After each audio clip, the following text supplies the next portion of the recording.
Há um tipo de cansaço que não vem do corpo, vem da história que a gente conta para si mesmo todos os dias, como se a mente fosse um rádio velho preso numa estação que só toca notícia ruim, e o curioso é que ninguém nos obriga a ouvir.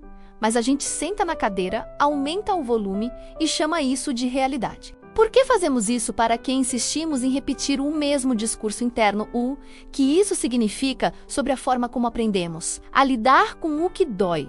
Como isso nos afeta quando precisamos agir e o que exatamente podemos aprender ao perceber esse padrão. Quando a pessoa se lamenta o tempo todo, ela acredita que está sendo sincera, mas na prática está sendo seletiva, porque escolhe olhar apenas para as cenas em que perdeu e ignora as páginas em que resistiu, e esse hábito cria uma lente que deforma o mundo, não porque o mundo mudou, mas porque o foco mudou. O cérebro aprende por repetição, assim como o músculo aprende por treino. E se o treino diário é apontar falhas? O resultado é um atleta do desânimo, alguém que corre rápido para a conclusão errada e tropeça na própria previsão. Isso afeta como a pessoa se sente, porque a emoção nasce de interpretação. Afeta como reage, porque reação nasce de expectativa. Afeta como vê o mundo, porque visão nasce de costume. E afeta como se comporta, porque comportamento nasce daquilo que se acredita possível. A mensagem aqui não é sobre negar dificuldades, é sobre perceber que a forma de Nerelos define o tamanho delas dentro de nós. Como um projetor que pode ampliar uma sombra pequena até virar um monstro na parede. Em muitos casos, as causas são simples e repetidas. Comparação excessiva, ambientes que reforçam reclamação, falta de pequenas vitórias diárias, e a consequência costuma ser sempre a mesma. Uma sensação de travamento, como se a vida estivesse no modo de espera, aguardando uma atualização que nunca chega. O padrão se repete porque é confortável reclamar. Dá a ilusão de movimento sem exigir deslocamento real.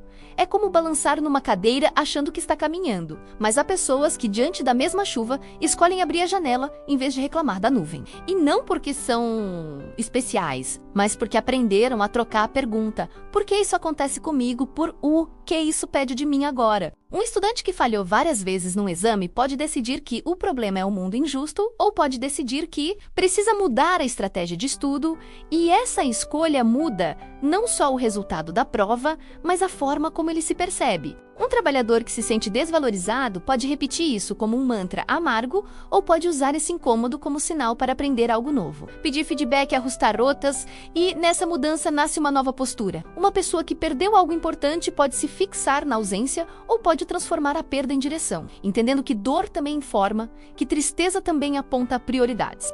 Aqui entra a virada reveladora. Não é o fato que determina o destino, é o significado que damos a ele. E o significado não é fixo, é construído. Quando alguém percebe isso, algo muda por dentro, porque entende que a mente não é um tribunal que dá sentença. É uma oficina que fabrica versões da história, e sempre existe a possibilidade de revisar o projeto. A escolha é simples e difícil ao mesmo tempo. Continuar alimentando a queixa, ou começar a treinar a ação, continuar reforçando o passado, ou investir no próximo passo, continuar perguntando o que deu errado, ou perguntar o que pode dar certo agora. Frases assim funcionam como dobradiças internas, mudam a direção da porta sem trocar a casa inteira. Para tornar isso prático, comece observando o próprio discurso durante o dia e marque mentalmente cada vez que surgir uma reclamação automática. Depois substitua por uma pergunta funcional, algo que leve a movimento, como qual é o menor passo que posso dar hoje. Inclua no cotidiano algo físico que quebre o ciclo. Caminhar, alongar,